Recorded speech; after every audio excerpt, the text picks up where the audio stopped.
যে কথাটা বারবার উঠে আসছে যে একজন বাংলাদেশি ৫-৬ মাস আগে কোনো নথি ছাড়া, কোনো বৈধ নথি ছাড়া যেভাবে ঢুকে এলো এবং তারপর এদেশে এসে কাজকর্ম করছে, ছড়িয়ে রয়েছে কেন্দ্রীয় গোয়েন্দার তরফ থেকে, কেন্দ্রীয় বিভিন্ন তদন্তকারী সংস্থাগুলোর তরফ থেকে বারবার বলা হচ্ছে যে বিভিন্ন কয়েক লাখ রোহিঙ্গা এদেশে ঢুকে তারা বিভিন্ন জায়গায় ছড়িয়ে ছিটিয়ে রয়েছে, কাজকর্ম করছে, বাড়ি ভাড়া থাকছে। সেই জায়গা থেকে এখনো যদি আমরা সজাগ না হই, আমাদের রাজ্য যদি সজাগ না হয়, গেটওয়ে হিসেবে কাজ করছে পশ্চিমবঙ্গ, আর সেখানে আমরা কেন সজাগ নই? আমরা দেখতে পাচ্ছি এই রাজ্যে গতকালও আমরা দেখেছি শিয়ালদা থেকে কিভাবে অনুপ্রবেশকারীদের তাদেরকে ধরা হয়েছে। রোহিঙ্গারা ঢুকে আসছে, বারবার বারবার বার্তা দেওয়া হচ্ছে কেন্দ্রের তরফ থেকে, কিন্তু কোনোভাবেই তা নিয়ে কোনো হেলদোল কেন দেখাচ্ছে না পশ্চিমবঙ্গ সরকার? আর এখানে এত বড় একটা হাই প্রোফাইল কেসে যেখানে দেখা যাচ্ছে সৈফ আলী খানের বাড়ির মধ্যে ঢুকে গিয়ে সেখানে ছুরিকাহত করে দেওয়া হচ্ছে সুপারস্টারকে, আর সেই জায়গায় সাধারণ মানুষ তারাও তো এদের সঙ্গেই ওঠা বসা করছে, জানতেও পারছে না যে এরা কারা। সন্দেশখালিতে ভোটার কার্ড পোড়ানো হচ্ছে, সেই ছবি আমরা দেখাচ্ছি। আমরা দেখতে পাচ্ছি যেখানে শিয়ালদা থেকে কিভাবে অনুপ্রবেশকারীদের, মায়ানমার থেকে আসা অনুপ্রবেশকারীদের ধরা হচ্ছে, গ্রেফতার করা হচ্ছে। গতকালের ঘটনা। আর কত উদাহরণ পেলে তারপর পশ্চিমবঙ্গ সরকার সজাগ হবে? কবে? বারবার যেখানে বলা হচ্ছে যে এরপরে আর কত লক্ষ রোহিঙ্গা, আর কত লক্ষ বাংলাদেশি অনুপ্রবেশকারীরা এদেশে ঢুকলে, আমাদের রাজ্য দিয়ে এদেশে ঢুকলে তারপর আমাদের রাজ্য সজাগ হবে।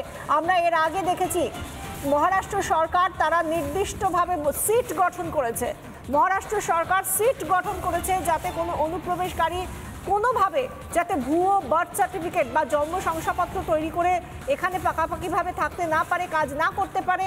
এর পাশাপাশি আমরা অসম সরকারকেও দেখেছি, তারাও বলেছে যে এই জন্য প্রতিদিন আমরা দেখতে পাই যে অসমে বিভিন্ন রকমভাবে এই নিয়ে আরও কড়া পদক্ষেপ করা হয়, তার বার্তা আমরা দিতে থাকি, সেই খবর আমরা তুলে ধরি।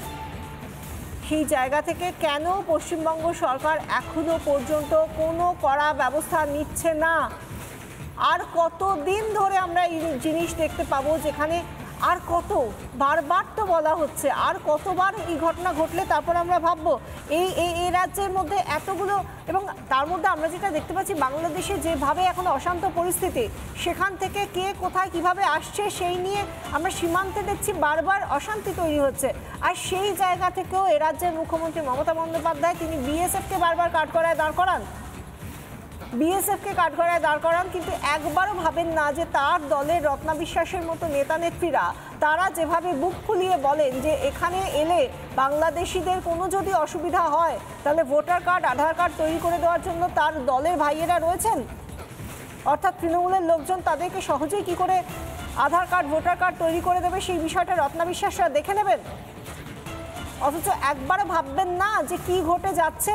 শুধু তো রাজ্য নয়, গোটা দেশের নিরাপত্তার বিষয়, নিরাপত্তার স্বার্থ।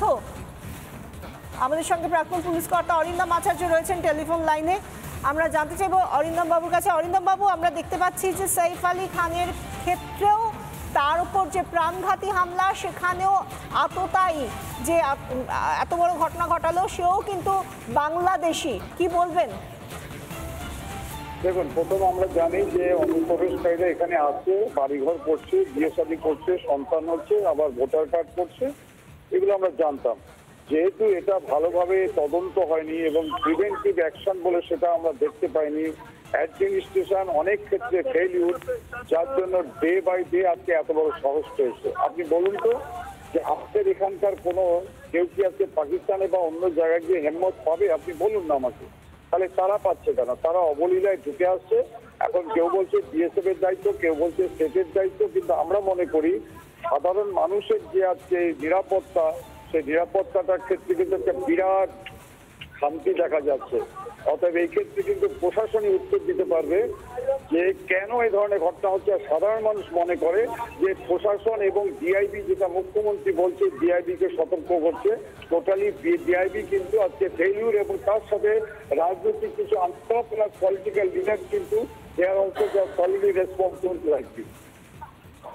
ধন্যবাদ অরিন্দম বাবু। আমরা কথা বলছিলাম প্রাক্তন পুলিশ কর্তা অরিন্দম আচার্যের সঙ্গে, এবং যেটা নিয়ে প্রত্যেকে একটা কথাই বলছেন যে শুধু তো একটা বিচ্ছিন্ন ঘটনা নয় যে সাইফ আলী খানের উপর এই হামলার ঘটনা, সেখানে যে মূল অভিযুক্ত যাকে গ্রেফতার করেছে মুম্বাই পুলিশ, সে বাংলাদেশি, একেবারে বাংলাদেশের মানুষ হয়ে সে বেআইনি অনুপ্রবেশ করেছে এদেশে, এবং সেখানে তার বারবার নাম বদল, 5-6 মাস ধরে থানাতে থাকা। এবং এই জায়গা থেকে আমরা কথা বলবো, কর্নেল সব্যসাচী বাগচি রয়েছেন আমাদের সঙ্গে, প্রাক্তন সেনাকর্তা, আমরা তার সঙ্গে কথা বলবো। কর্নেল বাগচি, বারবার তো কেন্দ্রীয় সরকার, কেন্দ্রীয় গোয়েন্দাদের তরফ থেকে অ্যালার্ট করা হচ্ছে যে এত সংখ্যক অনুপ্রবেশকারীরা, লক্ষ লক্ষ অনুপ্রবেশকারীরা এদেশে ঢুকে যাচ্ছে, তাও আবার আমাদের রাজ্যকে গেটওয়ে করে। এখনো কি আমাদের রাজ্যের এটা কি হাই টাইম যে এবার অন্তত শুধরে যেতে হবে, এবার অন্তত গেটটা বন্ধ করতে হবে? প্রশ্নটা হচ্ছে যে আমাদের রাজ্যে বাংলাদেশি অনুপ্রবেশকারী বহুদিন ধরেই ঢুকে যাচ্ছে। আমি এর আগেও আপনাদের চ্যানেল অন্যান্য জায়গায় বলেছি যে পশ্চিমবাংলার প্রায় 9টা ডিস্ট্রিক্ট, তার বর্ডার এরিয়াতে বাংলাদেশি অনুপ্রবেশকারীরা মেজরিটি পপুলেশন হয়ে গেছে, এবং এই দিক থেকে ঢুকে তারা দিল্লি এবং ভারতবর্ষের অন্যান্য জায়গায় ছড়িয়ে পড়ছে।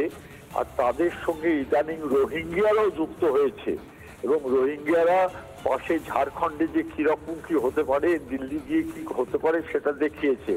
এবার দেখালো সাইফ আলী খানের উপর অ্যাটাক হওয়ার ব্যাপারে বম্বেতে, আর আমি শুনলাম যেটা যে ওকে নাকি ছত্তিশগড়ের কোথা থেকে যেন গ্রেফতার করা হয়েছে। অর্থাৎ সারা ভারতবর্ষময় বাংলাদেশি অনুপ্রবেশকারীরা সন্ত্রাসবাদটাকে মদত দেওয়ার জন্যে আর সমস্ত ভারতবর্ষ ছড়িয়ে অশান্ত অবস্থা তৈরি করে তুলেছে।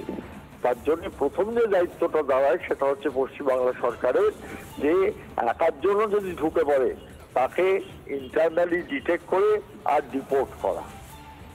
ধন্যবাদ কর্নেল বাগচি। প্রাক্তন সেনাকর্তা কর্নেল বাগচি, সব্যসাচী বাগচি আমাদের সঙ্গে ছিলেন, এবং তিনিও যে কথাটা বলছেন যে রাজ্যের মধ্যে দিয়ে ঢুকে তারপর গোটা দেশে ছড়িয়ে যাচ্ছে, কখনো রাজধানীতে, কখনো বাণিজ্য নগরীতে ছড়িয়ে যাচ্ছে এই রোহিঙ্গারা, অনুপ্রবেশকারীরা। আর এরপরেও যদি আমরা অ্যালার্ট না হই, সচেতন না হই, তাহলে এর থেকে বড় আর কত বড় ভুল হতে পারে। কিন্তু আমরা সত্যিই কি সচেতন হচ্ছি? অন্তত জনপ্রতিনিধিরা, শাসক দলের, তারা তো অন্য কথা বলছে। তারা, যেমন আমরা দেখলাম হুমায়ুন কবির, তিনি বলেছেন যে এই ঘটনা নাকি, এর পেছনে নাকি বিএসএফ জড়িত রয়েছে, অর্থাৎ অনুপ্রবেশ হচ্ছে তার জন্য নাকি বিএসএফ দায়ী। এই রাজ্যে শাসক দল বা প্রশাসনের কোনো দায় নেই। কি বলছেন হুমায়ুন কবির, একবার শুনুন। অন্য দেশ, তাছাড়া ওই দেশে সবসময় গন্ডগোল লেগে আছে, অনেক বেশি দরিদ্র মানুষ ওখানে আছেন। আমি বাংলাদেশের কোনো সমালোচনা করছি না, কিন্তু কথা হচ্ছে যে বাংলাদেশের যে মানুষজন এদিকে যাতে আসতে না পারে, যখন দেশ আলাদা যখন হয়েছে আলাদাই থাকতে দেওয়া ভালো, কোনো ধর্মের ভিত্তিতে নয়, কোনো অন্য কোনো ভিত্তিতে নয়, কোনোভাবেই বিনা ডকুমেন্টসে অনেকে চলে আসছে, সেটা আসলে তাকে প্রতিরোধ করতে হবে। তার জন্য বিএসএফ দায়ী, তার জন্য পশ্চিমবাংলার সরকারকে দায়ী করা উচিত নয়, কারণ বর্ডারে তো বিএসএফ গার্ড দিচ্ছে। তো বিএসএফদেরকে নজর এড়িয়ে বা ওর সহযোগিতায় পয়সা দিয়ে বা কোনোভাবে ম্যানিপুলেট করে তারা যদি এই দেশে চলে আসে, তাহলে সেটার জন্য বিএসএফ এর রেসপন্সিবল, বিএসএফ দায়ী একটা টাকা। আচ্ছা, মানে এটা রাজ্য সরকারকে দোষ দেওয়া ঠিক।